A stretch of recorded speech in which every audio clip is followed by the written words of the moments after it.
Pas de retraite inférieure à 1 700 €. Départ avant 60 ans pour les salariés exposés aux métiers pénibles. Assurer l'égalité salariale entre les femmes et les hommes. J'aurais dû commencer par ça d'ailleurs. Et nous pouvons le financer. Nous avons là aussi des propositions précises.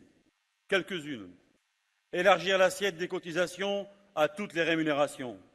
Créer une contribution sociale sur les revenus financiers des entreprises. Moduler les cotisations sociales des entreprises, en particulier en prenant en compte les richesses créées, leur politique d'emploi et de salaire. Revenir sur les aides publiques accordées aux entreprises, 200 milliards d'euros par an.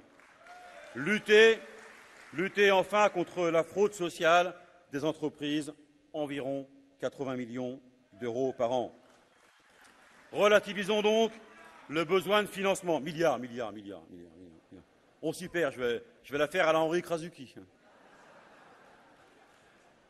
Relativisons donc le besoin de financement. Yannick Moreau, dans son rapport, nous dit qu'il faut trouver 7 milliards d'euros d'ici à 2020, alors que le versement annuel des pensions atteint 270 milliards chaque année. On est dans l'infiniment petit pour résoudre le problème de financement. Rien que l'égalité salariale entre les femmes et les hommes rapporterait 10 milliards d'euros à l'horizon 2020 aux caisses de retraite. Et parmi les 200 milliards d'euros d'aide aux entreprises, nous ne sommes pas seuls à dire que quelques milliards seraient sans doute mieux utilisés ailleurs. Oui, mes chers camarades, il y a besoin d'une réforme des retraites pour répondre aux aspirations des salariés et des retraités du XXIe siècle. Nous avons besoin d'une réforme de progrès, financée par les richesses produites par notre travail pour que progressent les droits des salariés et des retraités. Nous savons maintenant ce que nous avons à faire. Le patronat et le gouvernement se sont efforcés durant ces derniers mois de bloquer la situation. Lorsque la concertation et la négociation ne marchent pas, seule l'irruption des salariés sur le devant de la scène peut changer la donne, d'où le sens de l'appel à l'action le 10 septembre prochain. Nous savons pourquoi agir, mais il faut aussi dire le comment faire pour que les salariés se mobilisent. Les salariés, les jeunes, les retraités, les privés d'emploi ont 1001 raisons d'être dans l'action le 10 septembre. Les motivations individuelles pour agir collectivement sont multiples, les obstacles à lever, nous le savons, sont nombreux. Nous devons encore et toujours convaincre, apporter des explications, argumenter. Mais c'est aussi la dynamique de l'action collective que beaucoup de collègues de travail peuvent se révéler. Combien de fois avons-nous entendu un collègue dire « c'est la première fois que je fais grève » ou « c'est la première fois que je manifeste ». Le rôle des syndicats et des syndiqués est déterminant pour que les salariés s'engagent dans l'action. Nous sommes donc renvoyés à nos pratiques syndicales, des syndiqués acteurs, des syndicats qui décident démocratiquement. Je vous le dis, comme je l'ai dit partout ailleurs, comme je continuerai à le dire dans les mois qui viennent. Il faut chérir, choyer, bichonner notre vie syndicale dans nos départements, dans nos localités, nos professions, nos entreprises. C'est le syndicat qui permet de briser le cercle de la résignation, du repli sur soi. Réunir les salariés, les syndiqués est déjà une action collective. Dans la CGT, nous n'accepterons jamais que quelqu'un parle à notre place. Nous disons nous-mêmes ce que nous avons à dire. L'indépendance syndicale est un principe fondateur. Personne ne peut non plus parler à la place des salariés. Qui peut dire ce qui est bon pour eux? Eux seuls peuvent le dire. Pour le savoir, il n'est pas d'autre solution que de se tourner l'activité du syndicat vers les salariés, construire ensemble et leur proposer d'envahir notre CGT. Sur toutes les questions qui les préoccupent, Salaire, emploi, protection sociale, conditions de travail, nous avons des repères collectifs. Partons des aspirations des salariés, proposons nos repères collectifs et construisons les revendications avec les salariés eux-mêmes, tels qu'ils sont, là où ils sont. Disons-le, disons-le franchement, disons-le clairement aux salariés, personne ne peut faire à votre place.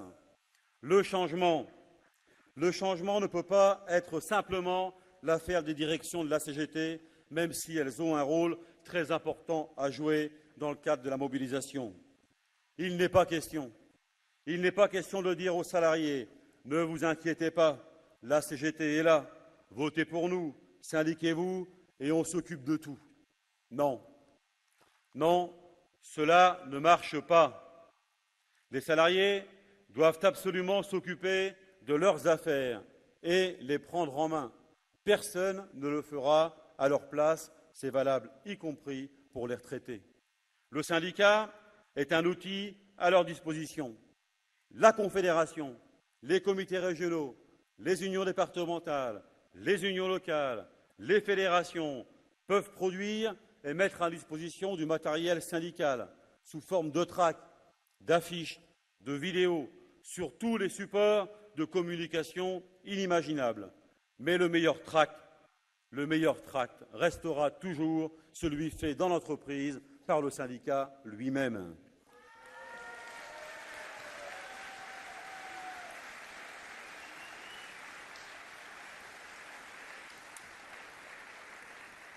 Ancrer notre syndicalisme à l'entreprise veut aussi dire conquérir de nouvelles bases, aller vers les salariés qui n'ont pas encore la chance de connaître le syndicat, et notamment la CGT, proposer donc en grand l'adhésion autour de nous à notre CGT.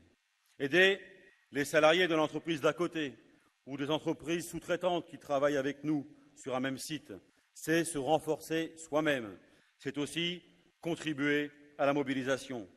On ne reste pas fort chez soi lorsqu'on est faible chez les autres.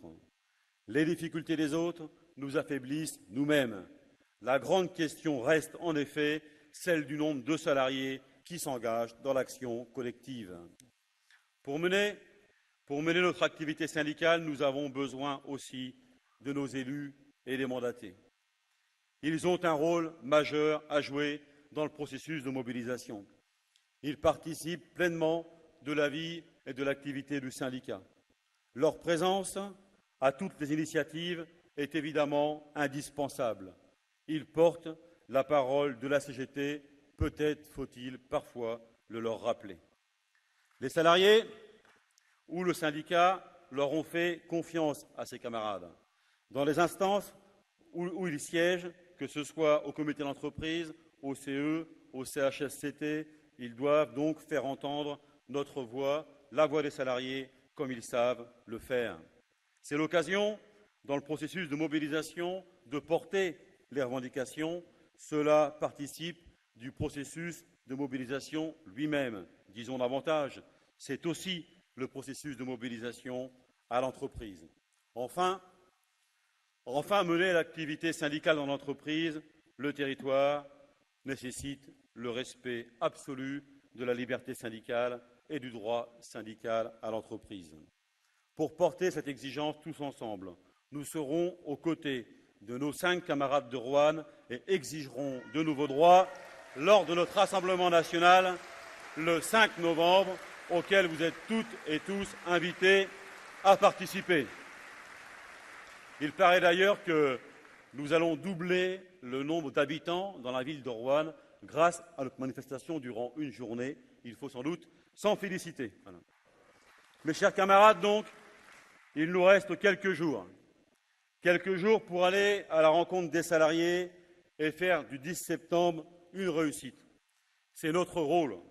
Ce fut toujours l'honneur et la grandeur de la CGT de défendre les intérêts des salariés.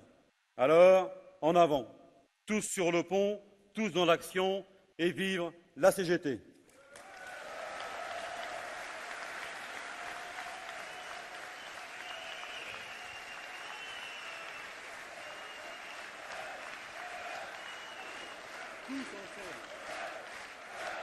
Merci à tous.